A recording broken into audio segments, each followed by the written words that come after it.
Malalagay ka sa kahiyan, pati ang pamilya mo. Ha? Yan ang ipakialam mo kung marami akong alahas. Putang ina mo, mayaman ako, marami akong kwarta. Gago, inutil. Ha? Anong pakialam mo kung marami akong alahas? Pasigaw, hampas lupang patay, gutom. Putang ina mo. Yes, tama ka, Buntilao. General yan.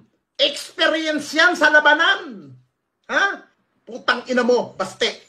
Idimanda mo akong hindot ka. Dahil tanga ka naman eh, bobo, duwag, wala kang bayag. Pukinang ina ka, puro ka porma. Eh sinasabi mong kinidnap ni General Torre yung tatay mong kriminal. Eh may warrant yun. May kaso yung tatay mo, putang ina mo ka. Doon mo isigaw sa ICC na kinidnap ang tatay mo. Gago. Sabi mong kinidnap yung tatay, hindi ka makamove on. Yung kapatid mong luka-luka na kulang sa kantot na si Sara Duterte, tanggap niya na nga sa sarili niya na hindi nyo na maibabalik ang tatay nyo dito sa Padansang Pilipinas dahil sa ginawang mga kriminal na kaso ng tatay mong gago. Kung ina mo ka, buha ka ng ina ka. Ha? Tang ina mo ka? Nagtatanga-tangahan ka ba, baste? Ipakita mo! Kung kaya mo talaga